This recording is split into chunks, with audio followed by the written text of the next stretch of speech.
Hello guys, स्वागत है आप सभी का आपके अपने यूट्यूब चैनल एजुकेशनल ज्ञान मैथ्स में। आज मैं आपके लिए कराऊंगा सीटेट का जनवरी 2023 का पेपर, जिसके मैथ के पोर्शन का मैं न्यूमेरिकल पोर्शन आपको पहले कराऊंगा। इसके बाद आपको इसके पेडागोजी क्वेश्चन कराऊंगा। तो वीडियो को लास्ट तक देखते रहिएगा और चैनल को सब्सक्राइब जरूर कीजिएगा, ताकि ऐसे ही शानदार क्वेश्चन मैं आपके लिए कराता रहूँ। तो चलिए आज की क्लास को स्टार्ट करते हैं। देखते हैं क्वेश्चन नंबर 41, जो मैथ का न्यूमेरिकल पोर्शन है सीटेट जनवरी 2023 पेपर का। क्वेश्चन नंबर 41 हमें दिया है, किसी आयत का क्षेत्रफल जिसकी भुजाएं 176 सेंटीमीटर है, ठीक है, और 56 सेंटीमीटर है, एक वृत्त के क्षेत्रफल के बराबर है। क्या बोला है? आयत है कोई जिसकी साइड समय दी है 176 सेंटीमीटर और 56 सेंटीमीटर। इसका जो एरिया है वो किसी वृत्त के क्षेत्रफल के बराबर है। तो वृत्त की परिधि, वृत्त की सरकमफ्रेंस क्या है वो हमें बतानी है। तो इस टाइप के क्वेश्चन में हमें क्या करना है, हम यहाँ से अगर निकालेंगे आयत का क्षेत्रफल 176 इंटू 56 सेंटीमीटर स्क्वायर बराबर पाई आर स्क्वायर, ये हमारा हो गया वृत्त का क्षेत्रफल, ये हो गया आयत का क्षेत्रफल। यहाँ से जब हम आर की वैल्यू फाइंड करेंगे तो आर बराबर हमें यहाँ से मिल जाएगा 56 सेंटीमीटर। ओके, आर की हमें वैल्यू यहाँ से 56 मिल गई। निकालना परिधि या सरकमफ्रेंस, तो वृत्त की परिधि होती है 2 पाई आर। तो यहाँ पे जब आर की वैल्यू रख के से हम पुट करेंगे तो जो हमें आंसर मिलेगा यहाँ पे वो मिलेगा 352 सेंटीमीटर, 352 सेंटीमीटर, जो हमारा ऑप्शन नंबर 2 इस क्वेश्चन का आंसर होगा। क्लियर है। नेक्स्ट क्वेश्चन नंबर 42 में इसने बोला है, विमाओं 40 सेंटीमीटर, 36 सेंटीमीटर और 1 सेंटीमीटर वाले एक ठोस घनाव के पृष्ठ को 20 रुपये प्रति 100 सेंटीमीटर स्क्वायर की दर से पेंट किया जाता है और इसकी लागत में कुल 1032 रुपये खर्च होते हैं। तो एक्स की वैल्यू फाइंड करनी है, एक्स क्या होगा। तो इस क्वेश्चन में अगर हम घनाव का क्षेत्रफल निकालेंगे तो क्या होता है, वो 2LV plus BH plus HL। अगर यहाँ से हम सपोज करते हैं ये हमारी L है, ये B है और ये H है, तो इसमें जब हम वैल्यू पुट करेंगे इसकी 2LB plus BH plus HL में, तो वैल्यू पुट करने के बाद यहाँ पे जो हमें सॉल्व होकर मिलेगा वो इसकी वैल्यू मिलेगी 1440। 2 बाहर चल रहा है, इसको जब सॉल्व करेंगे अंदर वाले पोर्शन को तो यहाँ पे मिलता है 1440 प्लस 76x। ओके, ये हमें यहाँ मिलेगा जब इसको हम सॉल्व करेंगे इस वाले पूरे पोर्शन को, ठीक है। यहाँ पे हमें इसकी वैल्यू मिल जाएगी। आगे इसने क्या बोला है कि 20 रुपये प्रति 100 सेंटीमीटर की दर से पेंट किया जाता है। तो कितना, 100 सेंटीमीटर स्क्वायर को पेंट करने में 20 रुपये का खर्चा आ रहा है। ओके, तो 1 सेंटीमीटर स्क्वायर को खर्च करने पेंट करने में क्या खर्चा आएगा हमारा, 1/5 रुपये। क्लियर है ना। तो ये जो हमारे पास इसका कुल एरिया मिला है, इसको कुल को अगर हम पेंट करेंगे, क्या करेंगे, इस पूरे एरिया को मतलब 1 सेंटीमीटर स्क्वायर को पेंट करना है तो 1/5 रुपये खर्च हो रहा है। तो इस कुल को करेंगे तो इसकी मल्टीप्लाई कर दें 1/5 से, बराबर कुल खर्चा कितना आ रहा है, ये इसने हमें दिया है 1032 रुपये। समझ में आया आपके लिए। तो इस सबको जो हम सॉल्व करेंगे यहाँ पे 200 से काटेंगे 1032 को, तो यहाँ मिल जाएगा 516। ओके, तो यहाँ से हमारे लिए जो सॉल्व होकर मिलेगा 1440 प्लस 76x, और इस 5 की तरफ मल्टीप्लाई हो तो ये हो जाएगा 55 25 और 16 5 80, 2580 रुपये। क्लियर है, समझ में आया मैंने इसमें क्या किया। यहाँ से जब हम इसे x की वैल्यू फाइंड करेंगे तो यहाँ पे x की वैल्यू सॉल्व होकर मिल जाएगी 15, option number 2। Okay, question number 43 में इसने बोला है PQRS एक चतुर्भुज है, ओके, जिसमें PQ PS के बराबर है और RQ RS के बराबर है। तो इस चतुर्भुज के बारे में निम्नलिखित में से कौन सा कथन सत्य है। इसने 4 ऑप्शन दिए हैं, इनमें हमें बताना है क्या सही है। तो इस टाइप के क्वेश्चन को हम करते क्या है, हमने यहाँ पे इसने दिया PQ बराबर PS, तो इस कंडीशन में सिर्फ एक ही फिगर है जो बनता है। आप लोगों ने पतंग देखी होगी, पतंग का जो डायग्राम बनता है वही इस क्वेश्चन का फिगर है। इसे हमने P सपोज कर लिया, ठीक है। तो ये PQ, अगर इस पॉइंट को हम Q मान लेते हैं और इस पॉइंट को S मान लेते हैं, तो ये दोनों इसने बताया PQ बराबर PS है, दोनों बराबर है। आगे बोला है RQ बराबर RS, यहाँ पे कोई पॉइंट सपोज कर लिया R है, तो ये RQ बराबर RS, ये दोनों इसके बराबर है। तो ये क्या है, हमारा जो पतंग होती है उसका फिगर बनता है। सेम हमारी पतंग ऐसी होती है ना, तो बस यही इसमें से पूछा है। ये एक हमारा क्या है, चतुर्भुज है। तो अगर किसी भी पतंग जैसी शेप की को अगर हम इसके डायगोनल मिलाते हैं आपस में इस तरह से, तो इसके जो डायगोनल है बिकर, वो एक दूसरे को 90 डिग्री पे कट करते हैं, ठीक। अब इसके हम ऑप्शन चेक करते हैं क्या दिए हैं। इसके बिकर बराबर है, ऐसा कुछ भी नहीं, बिकर बराबर है, इसके बिकर परस्पर लंब है। तो ये ऑप्शन नंबर 2 जो होगा वो हमारा इस क्वेश्चन का आंसर होगा। ओके, नेक्स्ट क्वेश्चन में बोला है ABCD एक समचतुर्भुज है। क्या, ABCD is a rhombus in which कोण ADB 25 डिग्री है, then the value of 2 angle BAD minus angle ABC is, ये हमें निकालना है। मतलब ABCD एक समचतुर्भुज है जिसमें कोण ADB 25 डिग्री है, तो 2 कोण BAD माइनस कोण ABC की वैल्यू हमें बतानी है। तो यहाँ पर जब हम ABCD एक समचतुर्भुज बनाएंगे, चलिए बना के देखते हैं हम। ये जो हमारा बन रहा है ये ABCD कोई एक समचतुर्भुज है। सपोज कर लिया हमने ऐसे। समचतुर्भुज हमारा क्या होता है, जिसकी चारों भुजाएं समान हो। ठीक है, समचतुर्भुज हमारा ये बन रहा है कोई, थोड़ा सा डायग्राम वैसा बन रहा है, ये हमारा इस टाइप का कुछ बनेगा। समचतुर्भुज के जो हमारे एंगल आमने सामने के एंगल होते हैं ये समान होते हैं। ओके, तो यहाँ पे हम बनाते हैं। तो सपोज करिए हमने ये हमारा कोई, यहाँ से देखते हैं ABCD, ये हमारा कोई समचतुर्भुज है। इसने हमें जो एंगल दिया है ADB, मतलब AD, और यहाँ से जब हम इनके डायगोनल जो बिकर्ड को मिलाएंगे तो ये ADB, मतलब ये वाला जो एंगल दिया है ये हमें दिया है 25 डिग्री। तो जब ये 25 डिग्री है तो ये भी 25 डिग्री होगा। क्यों होगा? क्योंकि जो बिकर्ड है वो एंगल को बाइसेक्ट करता है, समविभाजित करता है। तो ये 25-25 दोनों हो गए, मतलब टोटल 50 हो गया। तो ये हमारा टोटल कितना हो जाएगा? कोण ABC ये 50 डिग्री हो जाएगा। जब ये 50 चारों का 360 होता है तो ये वाला जो एंगल है हमारा DAB ये बच गया 130 हो जाएगा, और ये भी हमारा 130 हो जाएगा। समझ में आ गया? ये जो डायग्राम, बस डायग्राम बनाना इस क्वेश्चन में खेल है। डायग्राम बन गया, अब बस आप इसका क्वेश्चन निकाल दीजिए। पूछा क्या है? 2 कोण BAD, तो कोण BAD ये मतलब 130 वाला, तो 130 को दोगुना करेंगे तो यहाँ से कितना हो जाएगा? 260 माइनस कोण ABC, कोण ABC मतलब ये वाला जो 50 है, माइनस 50, सॉल्व करेंगे तो हमें आंसर क्या मिल जाएगा? 210 डिग्री। ऑप्शन 3 क्लियर है। नेक्स्ट क्वेश्चन 45 में बोला है नीचे दिए गए आंकड़ों के बहुलक, माध्यक और परिसर का माध्य क्या है। तो इस टाइप के क्वेश्चन में हम करना क्या होता है, सबसे पहले जो भी हमें ये नंबर्स दिए हैं इनको हम आरोही क्रम में लगाते हैं। तो आरोही क्रम में जब इसे लगाएंगे तो हमें क्या मिलेगा, लगा के देखेंगे इसके लिए। तो 7, 8, 9, 10, 11, फिर 11 आएगा, 11 दो बार है, 13, 14, ठीक है। फिर 14 के बाद इसमें क्या है? 15 भी है, और 15 के बाद 16 है, 17 है, और 23 है। मतलब 1 2 3 4 5 6 7 8 9 10 11 12, कुल मतलब 12 है। 12 n मतलब सम ही है। तो जब हम इसका मीडियन निकालेंगे, माध्य, तो माध्य हो जाएगा n/2। तो कुल हमारे कितने? 12/2, मतलब 6। कौन सी 6 टर्म होगी ना? यहाँ से काउंट करते हैं 1 2 3 4 5 6, 6 टर्म कौन सी? 11। तो 11 प्लस पीछे से काउंट करते हैं 1 2 3 4 5 6, 13 डिवाइड बाई 2। तो यहाँ से हमें क्या मिल जाएगा? 12, जो हमारा क्या हुआ? इसका माध्य। बहुलक हमारा क्या होता है? मोड। जो इसमें सबसे ज़्यादा बार आया वो क्या आया? 11, तो प्लस 11 इसमें क्या हो गया? बहुलक। और परिसर क्या होता है हमारा? परिसर यहाँ पे जो रेंज से हम बोलते हैं वो होता है मैक्सिमम माइनस मिनिमम। मैक्सिमम कितना है हमारा? 23, और मिनिमम कितना है? 7। तो इसे जब माइनस करेंगे तो क्या मिलेगा? 16। तो इसमें प्लस 16। इन तीनों को जब ऐड करेंगे तो ऐड करने पर हमें मिल जाएगा क्या? 39।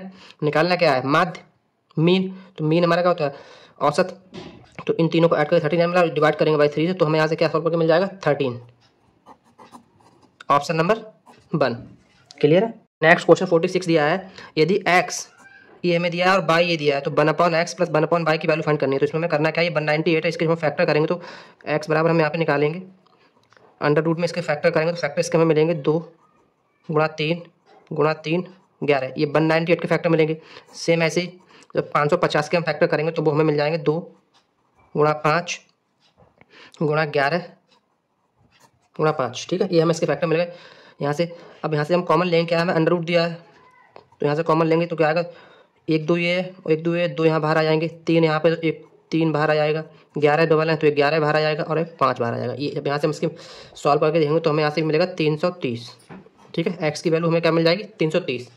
ओके, सेम ऐसे ही जब हम बाई के लिए जो बाई की टर्म देंगे, यहाँ पे इसने बाई का क्यूब निकालना है हमें। जब 99 के इसके हमने फैक्टर किए तो इसके फैक्टर करने के बाद हमारे लिए मिलेंगे 3 से काटेंगे 33 मिल जाएगा, फिर से 3 से काटेंगे क्या मिलेगा? 11।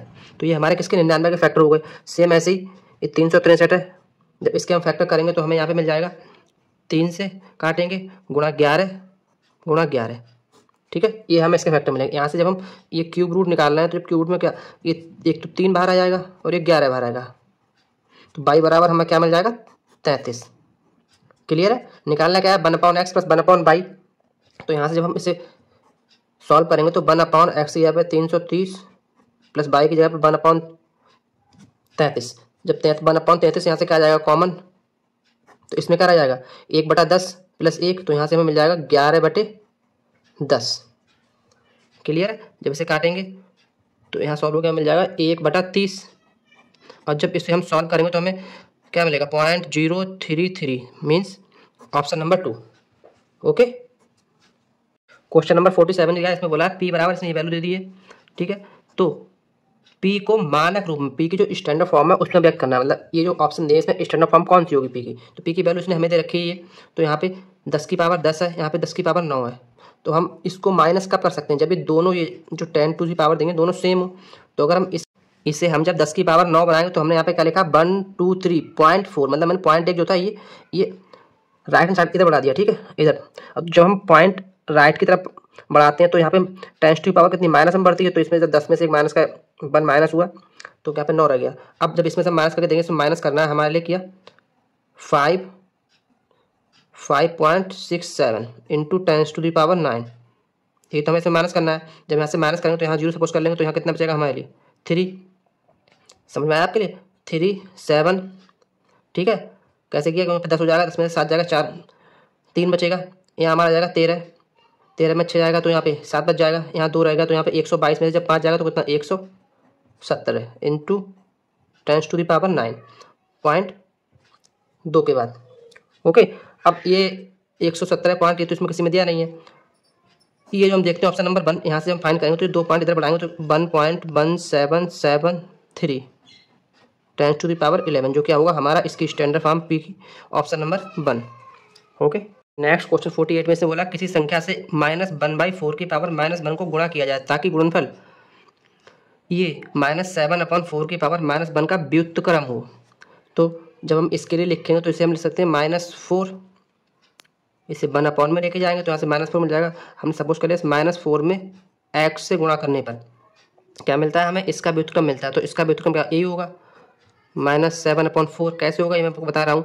अगर हम इसे लिखेंगे तो 1/-7/4 लिखेंगे, व्युत्क्रम मतलब उल्टा, तो ये नीचे वाली जो टर्म है ऊपर पहुँच जाएगी तो -7/4 अपॉन में 1 होगा, समझ में आया। तो यहाँ से मैंने -7/4 यहाँ पे लिख लिया। यहाँ से जब से सॉल्व करेंगे तो हमें माइनस से माइनस कट जाएगा तो x बराबर क्या मिल जाएगा यहाँ पे 7/16, option number 1। Okay. Question number 49 में इसने ये हमें एक संख्या दी है, इसके बराबर में दिया p² into Q square into R की पावर p² इंटू क्यू की पावर 5 इंटू आर की पावर 4, जहाँ p q r अभाज्य संख्याएं हैं। तो p + q - 2r की वैल्यू हमें फाइंड करनी है, क्या होगी। तो जब हम इस संख्या की फैक्टर करेंगे तो फैक्टर करने पर हमें यहाँ पे इसकी जो वैल्यू मिलेगी वो हमें मिल जाएगी 11 का स्क्वायर इंटू 2 की पावर 5 इंटू 3 की पावर 4। इसके जब हम फैक्टर करेंगे इस संख्या के तो हमें ये मिलेगा। यहाँ से हम कंपेयर करेंगे तो कंपेयर करके हमें p बराबर क्या मिल जाएगा 11, q बराबर 2 मिल जाएगा और r बराबर 3 मिल जाएगा। अब हमारे पास p q r की वैल्यू, इसमें वैल्यू पुट कर देंगे तो p + q मतलब 11 + 2 13 माइनस 2r तो 6। तो यहाँ सॉल्व करके हमें क्या मिल जाएगा 7।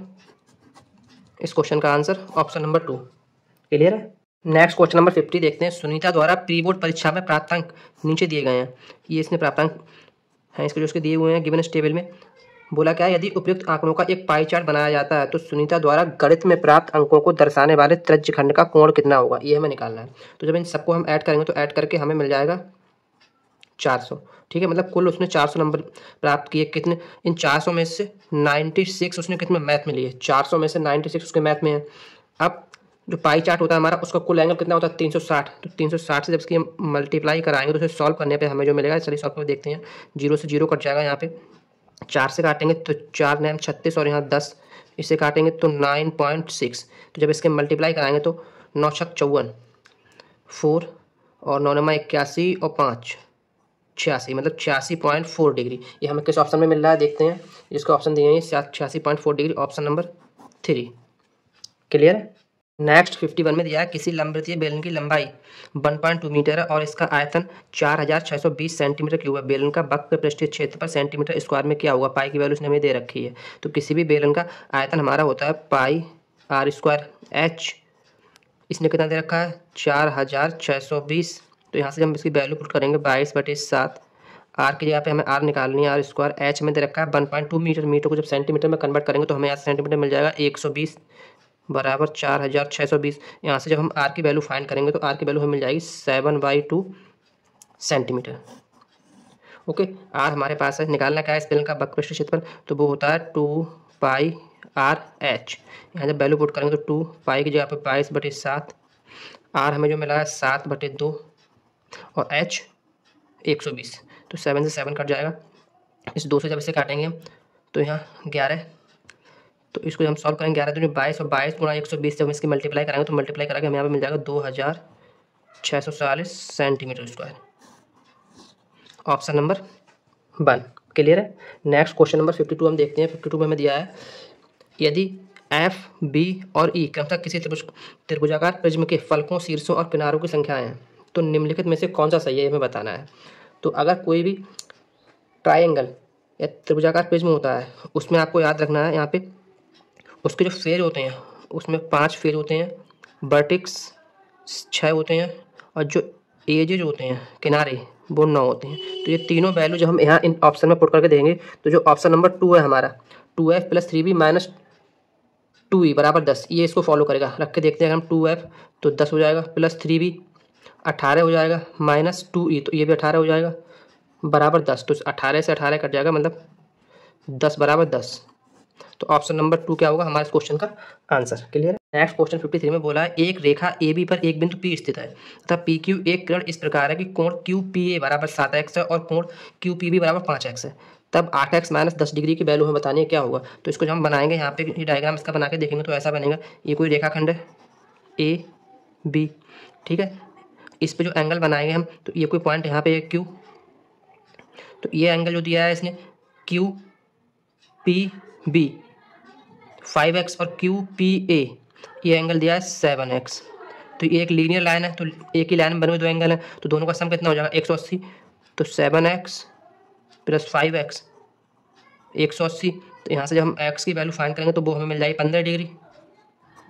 निकालना क्या है 8x - 10। तो चलिए यहाँ पे निकाल के देखते हैं इसका। 8x मतलब 15 8 120। जब इसकी हम वैल्यू यहाँ पे फाइंड करेंगे 120 - 10 मतलब 110 डिग्री, हमें क्या मिल जाएगा इस क्वेश्चन का आंसर, ऑप्शन नंबर 2।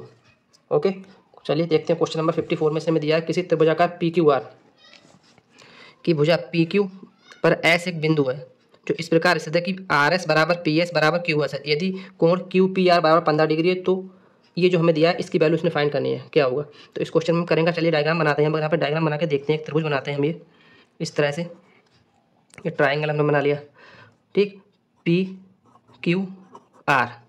ओके, यहाँ से जब हम एक लाइन डालेंगे, ये कोई पॉइंट हमें S मिल गया। अब इसमें क्या बोला है RS = PS, तो RS हमारा कौन सा है ये बराबर ये है बराबर QS, ये मतलब ये तीनों बराबर है।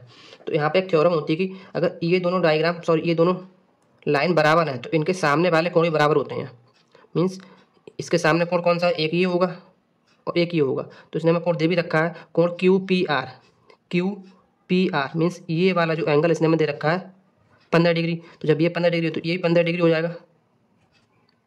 ओके, अब यहाँ पे जब ये बराबर है दोनों, ये 15 हो गया, ये 15 हो गया, ठीक। ये क्या कर रहे हैं, एक दूसरे को समद्विभाजित कर रहे हैं। तो जब ये 15 है और ये 15 है तो ये हमारा एंगल कितना होगा, ये वाला, ये इन दोनों का ऐड होता है तो ये हो जाएगा हमारा 30 डिग्री। ओके, जब ये 30 डिग्री है तो ये रह जाएगा हमारा 75 डिग्री और ये वाला जो है वो भी हो जाएगा 75 डिग्री। क्यों हो जाएगा, क्योंकि ये दोनों बराबर है। ये हमारा डायग्राम पूरा बन गया। अब निकालना क्या है 2 कोण PQR। तो जब इसमें वैल्यू पुट करेंगे तो 2 × कोण PQR कौन सा है PQR मीन्स ये वाला 75 डिग्री माइनस कोण PRQ ये वाला पूरा, तो ये 75 15 कितना 90 हो जाएगा। इसे जब सॉल्व करेंगे तो सॉल्व करके हमें यहाँ से जो इसकी वैल्यू मिलेगी वो मिल जाएगी 60 डिग्री। ठीक है, ऑप्शन नंबर 2 क्लियर है। नेक्स्ट क्वेश्चन 55 में बोला है, जब एक दुकानदार वस्तु ए को 384 रुपये पर बेचता है तो उसे 20% की हानि होती है, और जब वस्तु बी को 400 रुपये में बेचता है तो उसे 25% का लाभ हो जाता है। यदि वह दोनों वस्तुओं को कुल मिलाकर 852 रुपये पर बेचे तो उसका लाभ या हानि प्रतिशत क्या होगा, वो हमें बताना है। तो इसमें देखते हैं, अगर वो वस्तु के लिए 384 रुपये में बेच रहा है तो उसे 20% की हानि हो रही है, मीन्स उसे 80% मिल रहा है इंटू 100। ठीक, इसे हम सॉल्व करेंगे तो सॉल्व करके हमें मिल जाएगा यहाँ से 480 रुपये। ये इसने किसको बेची, ए को। अब जब बी को बेच रहा है तो वे 25% का प्रॉफिट कमा रहा है। कितना, 400 का बेच रहा है, उसने प्रॉफिट 25% का कमा रहा है, मतलब 125 रुपये में इंटू 100। तो यहाँ से जब हम इसे सॉल्व करेंगे तो वो निकल के आएगा 320 रुपये में। ठीक है, अगर वो वस्तु कुल मिलाकर 852 में बेच रहा है तो ये दोनों को हम ऐड करेंगे तो हमें कितना मिलेगा, 800, मतलब कुल जो है 800 रुपये में। हम 800 मान लेते CP, और SP जो है CP 800, SP 852 है, तो उसे कुल प्रॉफिट कितना हो रहा है, 52 रुपये का हो रहा है। किस पे हो रहा है, 800 रुपये पे हो रहा है, इंटू 100। तो 2 जीरो से 2 जीरो कट जाएंगे, यहाँ से सॉल्व करेंगे तो 8 6 48, तो 6 हमें ऑप्शन नंबर 1 में मिल रहा है, तो 6.5%। क्या होगा हमारे क्वेश्चन का आंसर, ऑप्शन नंबर 1। क्लियर है। नेक्स्ट क्वेश्चन में बोला यदि 5x² minus 8y minus 20x plus 2xy बराबर ए हमें दिया है, x प्लस ए दूसरी ब्रैकेट में bx प्लस 2y, तो हमें a माइनस बी की वैल्यू फाइंड करनी है। क्या है, तो अगर हम इस एक्सप्रेशन को देखते हैं, इसने हमें ये दिया है, अगर यहाँ से हम कॉमन देखते हैं तो ये x की वैल्यू की है, यहाँ से अगर हम कॉमन लेते हैं तो अगर हम 5x कॉमन ले लेते हैं तो इसमें क्या बचेगा, यहाँ पे x लग जाएगा, माइनस इसमें इन दोनों में हमने कॉमन लिया है। ठीक है, और यहाँ हमारे पास मिल जाएगा कितना, 4। अब बाई बाई टर्म देखते हैं, अगर यहाँ से हम कॉमन लेते हैं प्लस का 2y, ठीक है, तो यहाँ हमारा -4 रह जाएगा और इसमें x रह जाएगा। ठीक है, समझ में आ गया आपके लिए ये जो हमने कॉमन लिया है यहाँ पे। अब यहाँ से अगर हम इन्हें लिखते हैं सही से तो x -4 हो जाएगा और दूसरा हमारा हो जाएगा 5x प्लस 2y। अब ये हमारा जो हमें इसने बराबर में दिया x प्लस a और bx प्लस 2y, इसके सेम एक्सप्रेशन में यहाँ से हम कंपेयर करेंगे तो हमें यहाँ पे वैल्यू मिल जाएंगी। क्या वैल्यू मिलेंगी, a बराबर -4 और b बराबर 5। ठीक, अब इसको जब a माइनस बी में इसमें पुट करेंगे तो a माइनस बी जब निकालेंगे तो a कितना, -4 b 5, तो टोटल कितना हो जाएगा, -9, ऑप्शन नंबर 3। क्लियर है। नेक्स्ट क्वेश्चन देखते हैं, नेक्स्ट क्वेश्चन देखते हैं। नेक्स्ट क्वेश्चन 58 दिया है हमें, a बराबर, इसने हमें ये एक एक्सप्रेशन दिया है और b बराबर ये दिया है और c बराबर ये दिया है। तो इसने पूछा a प्लस बी माइनस सी बराबर px² plus qx² y² plus ry², इसकी वैल्यू फाइंड करनी है। तो यहाँ से जब हम a प्लस बी माइनस सी जब निकालेंगे, इन तीनों को सॉल्व करके, तो हमें यहाँ से जो वैल्यू मिलेगी वो मिलेगी -x² minus 3y² plus 10x² y²। अब जब इस वैल्यू को हम इस एक्सप्रेशन से कंपेयर करेंगे तो कंपेयर करने पर हमें यहाँ पे p बराबर मिल जाएगा -1, q बराबर मिलेगा 10 और r बराबर यहाँ से जो वैल्यू मिलेगी वो मिलेगी -3। ये हमें p q r तीनों की वैल्यू मिल जाती है। अब हम ये जो इसने एक्सप्रेशन दिया है 5p plus q minus r, इसमें जब वैल्यू पुट करेंगे तो इसे सॉल्व करने के बाद हमें यहाँ पे मिल जाएगा -5 प्लस 10 और माइनस माइनस प्लस के 3, तो 10 3 13, 13 में जब 5 जाएगा तो क्या बचेगा, 8। क्लियर है, ऑप्शन नंबर 4। नेक्स्ट क्वेश्चन 59 दिया है, निम्नलिखित में से कौन से 2, 3 और 11 से विभाज्य हैं। ये इसने हमें ऑप्शन दिए हैं। यहाँ पे हम देखेंगे 8 और 4 12, 8 4 12, मतलब ये 2 और 3 और 11 है, तीनों से विभाज्य होगा। तो एक तो ये हो गया हमारा, तो इसमें ऑप्शन देखते हैं हम, ये वाला तो हमारा एलिमेंट हो गया, बी और डी। ठीक, नेक्स्ट देखते हैं 2 और 1 3, 8 3 11 9 20, ये वाला डिवाइड नहीं होगा। ये देखते हैं 9 और 1 10 और 10 और 18, मतलब ये 2 3 से विभाज्य होगा। क्या ये 11 से विभाज्य, देखते हैं तो 11 8 88 या 3 बचेंगे, 32 हो जाएगा, 11 दूनी 22 और 10 124 नहीं है, 11 से विभाजन नहीं है, तो ये भी हमारा नहीं होगा।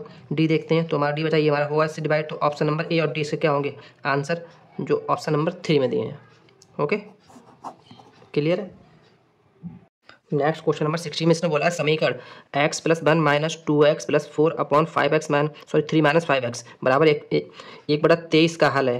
तो इसमें जब हम इसके क्रॉस मल्टीप्लाई कराएंगे तो हमें x की वैल्यू मिल जाएगी। जब उसको सॉल्व करेंगे तो -4, जब इस वैल्यू को हम ऑप्शन में पुट करके तो ऑप्शन नंबर 3 जो होगा वो हमारा इसका आंसर होगा, क्योंकि जब इसमें पुट करके देखते हैं तो 3 इंटू 2x, x -4 है तो यहाँ हो जाएगा -8 प्लस 3 बराबर यहाँ में मिल जाएगा -15, क्योंकि यहाँ पे 1 जाएगा तो -3 हो जाएगा और 5 या 15। इसको सॉल्व करेंगे तो यहाँ भी हमें -15 बराबर -15 मिल जाएगा। तो ऑप्शन नंबर 3 होगा वो इस क्वेश्चन का आंसर। क्लियर है।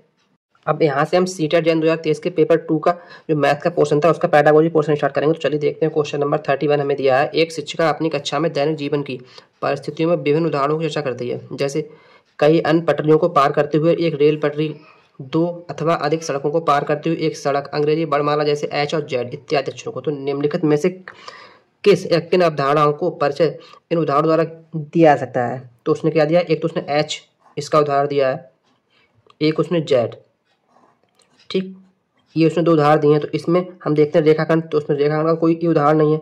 तिर्यक छेदी रेखा, हाँ ये इसका जो जेड उसने दिया है ये हमारी जो बन रही क्या है, तिर्यक छेदी रेखा। एक तो इसका ऑप्शन नंबर बी होगा।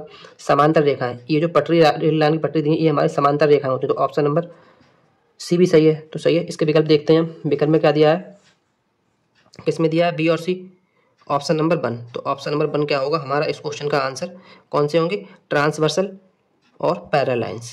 क्लियर है। क्वेश्चन नंबर 32 में बोला है निम्नलिखित में से कौन सा गणित शिक्षण का सर्वाधिक उपयुक्त तरीका है। अधिगम में रह गई कमियों को ज्ञात कर केवल, तो यहाँ पे केवल शब्द आ गया, ये तो ऑप्शन इसका होगा ही नहीं। अल्प प्रदर्शन करने वालों की पहचान कर उन्हें कक्षा की अग्रिम पंक्ति में बैठाना, नहीं ये तो भेदभाव हो जाएगा, तो ये भी नहीं होगा इसका। एक जैसे उपागम द्वारा प्रत्येक विद्यार्थी को पढ़ाना, अगर हम एक ही जैसे उपागम से सभी विद्यार्थियों को पढ़ाएंगे तो उसमें जो इंटेलिजेंट बच्चे होंगे वो तो अच्छा पढ़ जाएंगे, लेकिन जो कमजोर बच्चे होंगे वो नहीं पढ़ पाएंगे, तो ये भी इसका आंसर नहीं होगा। तो ऑप्शन नंबर 4 इसका आंसर होगा। अधिगमकर्ताओं को उनकी विद्यमान क्षमताओं की विकसित करने के लिए प्रोत्साहित करना, तो ऑप्शन नंबर 4 क्या होगा हमारा इस क्वेश्चन का answer, correct. Next question number 33 में बोला निरंतर और व्यापक मूल्यांकन जो CCE होता है, इसे हम बोलते हैं कॉन्टिन्यूस एंड कॉम्प्रहेंसिवनेस इवेल्युएशन, के लिए निम्नलिखित में से क्या सही है। ऑप्शन 1 दिया है निरंतर और व्यापक मूल्यांकन में आकलन प्रक्रिया में पूर्व ज्ञान समझने के स्तर और अधिगम प्रक्रिया का आकलन सम्मिलित होना चाहिए, ठीक है। दूसरा देखते हैं निरंतर और व्यापक मूल्यांकन के लिए शिक्षक महसूस करते हैं कि उनमें से हर एक बच्चा के लिए अधिगम का आकलन करने के लिए प्रतिदिन कुछ गृह कार्य देना चाहिए, ओके। नेक्स्ट देखते हैं निरंतर और व्यापक मूल्यांकन केवल, तो केवल आएगा, ये तो इसका आंसर होगा ही नहीं। निरंतर और व्यापक मूल्यांकन में जांच परीक्षण अधिक और शिक्षण कम होना चाहिए, ऐसा कुछ भी नहीं कि शिक्षण कम हो और जांच परीक्षण अधिक हो। तो ऑप्शन नंबर 1 2 में जिसका राइट आंसर है ऑप्शन नंबर 1 होगा, क्योंकि जो हमारा CCE है इसमें निरंतर और व्यापक मूल्यांकन में आकलन प्रक्रिया में पूर्व ज्ञान समझ के स्तर और अधिगम प्रक्रिया का आकलन सम्मिलित होना चाहिए, ठीक है। तो ऑप्शन नंबर 1 इसका हुआ करेक्ट आंसर। नेक्स्ट देखते हैं क्वेश्चन नंबर 34 जो हमें दिया है निम्नलिखित में से कौन सी गणित में एक अवधारणा मानचित्र की आवश्यकता विशेषता में है, ठीक। तो क्वेश्चन नंबर 34 हमें इसमें दिया है यह अंशदायी उप अवधारणाओं का उपयोग करके एक अवधारणा के वैचारिक विश्लेषण को निरूपित करता है, ठीक है। ये संकेत चिन्हों के साथ दिशात्मक है और दर्शाते हैं कि कौन सी अवधारणा किसके लिए पूर्व अपेक्षित है। एक विशिष्ट अवधारणा के सीखने में रह गई कमी को पहचानने के लिए इसका उपयोग नैदानिक प्रयोगों के लिए नहीं किया जा सकता, इन्हें बार बार उपयोग नहीं किया जा सकता क्योंकि ये बहुत समय व्यय करते हैं। तो इसका जो राइट आंसर होगा इसका वो होगा A और B। तो ये हमें किस ऑप्शन में दिए हैं, A और B, option number 4। Clear. Next question number 35 में दिया है which of the following is not true about nature of mathematics. पहला दिया है mathematics at school level requires special aptitude in learners में।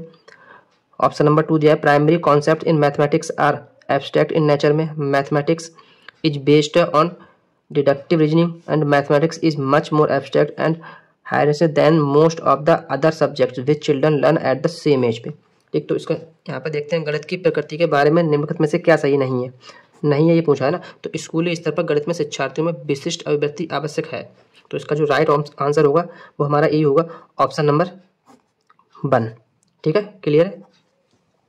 नेक्स्ट क्वेश्चन नंबर 36 में बोला है गणित की कक्षा में तर्क वितर्क के संबंध में निम्नलिखित में से कौन से कथन उपयुक्त है, ठीक है। तो इसे तर्क की एक पंक्ति के रूप में समझा जा सकता है जो यह दिखाने या समझाने का इरादा रखता है कि गणितीय परिणाम सत्य क्यों नहीं है, क्यों है।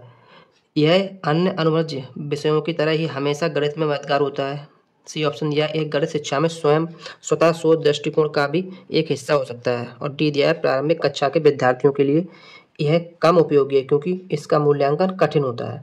तो इस क्वेश्चन का जो राइट आंसर है वो है हमारा ऑप्शन नंबर 2 बी और सी। बी हमारा कह दिया यह अन्य अनुभवज्य विषयों की तरह ही हमेशा गणित में मददगार होता है, और सी दिया यह गणित शिक्षा में स्वतः शोध दृष्टिकोण का भी एक हिस्सा हो सकता है। तो ये दोनों हमारे क्या है इसके right answer option number 2। Next question number 37 देखते हैं। 37 में इसने हमें दिया है निम्नलिखित में से कौन सा कथन गणित की पाठ्य पुस्तक के संबंध में सही नहीं है। क्या पूछा है कौन सा कथन इनमें से गणित की पाठ्य पुस्तक के लिए सही नहीं है। तो देखते हैं इसके ऑप्शन क्या दिए हैं। गणित की पाठ्य पुस्तक के उदाहरण विद्यार्थियों के दैनिक जीवन से संबंधित होते हैं, होने चाहिए, ठीक। नेक्स्ट दिया है एक गणित की पाठ्य पुस्तक में केवल इसमें दिया है, ठीक। नेक्स्ट में दिया है केवल हल किए हुए उदाहरण होने चाहिए। गणित की पाठ्य पुस्तक बहुत मोटी या भारी नहीं होनी चाहिए। विद्यार्थियों को अभ्यास देने के लिए गणित की पाठ्य पुस्तक में विभिन्न प्रश्नावलियां होनी चाहिए। तो इसका जो राइट आंसर होगा वो होगा ऑप्शन नंबर 1। गणित की पाठ्य पुस्तक के उदाहरण विद्यार्थियों के दैनिक जीवन सम्मिलित होने चाहिए। नेक्स्ट क्वेश्चन नंबर 38 में दिया है गणित में एक कंजेनर, क्या दिया है? कंजेक्चर। गणित में एक कंजेक्चर क्या है? बिल्कुल भी महत्वपूर्ण नहीं है, क्योंकि यह गणितीय समझ विकसित नहीं करता है। एक प्रतिज्ञप्ति या निष्कर्ष जो सिद्ध हो चुका है। थर्ड ऑप्शन दिया है केवल माध्यमिक स्तर के विद्यार्थियों के लिए। महत्वपूर्ण है तो केवल है, तो उसका आंसर होगा ही नहीं। एक प्रतिज्ञप्ति या निष्कर्ष जो बिना प्रमाण के एक अस्थायी आधार पर सत्य माना जाता है। तो ये ऑप्शन नंबर 4 जो होगा वो हमारा क्या होगा, इसका राइट आंसर। क्लियर है? नेक्स्ट क्वेश्चन नंबर 40 में दिया है गणित की एक शिक्षिका अपने विद्यार्थियों के समक्ष निम्नलिखित समस्या रखती है। सिमरत 3 महीने के किराए के रूप में 60,000 देती है। यदि हर महीने का किराया समान रहे तो पूरे वर्ष के लिए उसे कितना किराया देना होगा? बी दिया है 3 दर्जन केलों की कीमत 45 रुपये है। परिकलन कीजिए कि 12.5 रुपये में कितने केले खरीदे जा सकते हैं। और सी ऑप्शन हमें इसमें दिया है जोई और जैनी स्कूल जा रहे हैं। जोई जैनी से पहले चलना शुरू करता है। जब जोई तीसरे ब्लॉक पर था तब जैनी पहले ब्लॉक पर थी। यदि दोनों की चलने की गति बराबर है तो जब जोई 9वें ब्लॉक पर होगा तब जैनी कहाँ होगी? तो इसमें जो इसका राइट आंसर होगा वो हमारा होगा ऑप्शन नंबर 4। ए और बी एकात्मक विधि पर आधारित दैनिक जीवन की समस्याएं हैं। तो ए और बी जो इसने हमें दी है कि सिमरत 3 महीने के किराए के रूप में 60,000, इसका जो ऑप्शन नंबर ए और बी ये हमारे क्या होंगे, इसके राइट आंसर। क्लियर है? तो आज के लिए इतना ही। मिलते हैं कल एक और शानदार क्लास के साथ, जिसमें मैं कराऊंगा आपके लिए सीटेट का पेपर 1 मैथ्स का। तो आज के लिए इतना ही। थैंक्स।